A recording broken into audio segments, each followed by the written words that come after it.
काल परभणीत मोर्चा झाला, त्या मोर्चामध्ये मनोज जरांगे पाटील बसले, एका बाजूने परभणी आणि दुसऱ्या बाजूने उस्मानाबाद. आता घरात घुसून मारे. हा काळ 200-250 वर्षापूर्वीचा नाही आणि मला वाटतंय अशी चेतावणीखोर वक्तव्य जर जरांगे करत असतील तर या महाराष्ट्राच्या मुख्यमंत्र्यांना, गृहमंत्र्यांना माझी विनंती आहे की अशा माणसांचा तात्काळ बंदोबस्त करावा, नाहीतर जातीय तेढ निर्माण होईल, सामाजिक सुरक्षा धोक्यात येईल आणि दोन समाजामध्ये तेढ निर्माण होऊन या महाराष्ट्रामध्ये अराजक निर्माण होईल. आणि जरांगे घुसायची भाषा आम्हाला सांगायची नाही. तुमच्यात जर दम असेल ना, कधी कुठं केव्हा ते सांगा. आणि जातीय तेढ निर्माण करून काय मिळणार आहे तुम्हाला? त्यामुळं या गोष्टींना हा महाराष्ट्र आता ते तो गेला काळ काट्याकुराड्यांचा, आताचा काळ हा कायद्याचा, संविधानाचा आणि इथल्या न्यायव्यवस्थेचा आहे. दुसऱ्या बाजूने म्हणतात की धनंजय मुंडेला रस्त्यावर फिरू न द्यायला कोण आहेत? जरांगे.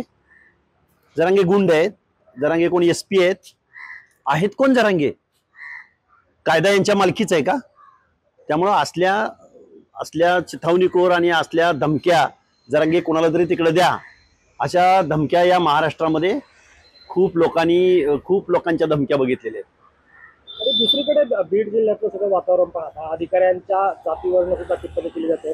अंजली दमानिया यांनी त्यावर बोललेले नाही. अंजली दमानिया खूप चांगलं काम करतात.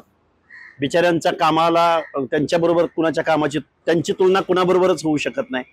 त्या अंजली दमानिया यांना माझी एक विनंती आहे की आष्टी तालुक्यातल्या संजय उर्फ गुट्टा गायकवाड या माणसाची हत्या, पारधी समाजातल्या तरुणाची हत्या झालेली आहे. त्या हत्येची आमची तक्रार आम्ही अंजलीताई दमानिया यांच्याकडे देतो. या प्रकरणाचा तेवढा दमानियाबाईंनी सोक्षमोक्ष लावावा आणि त्या जसे इतरांची सुपारी घेतात आम्ही सुपारी त्यांना द्यायला तयार आहोत.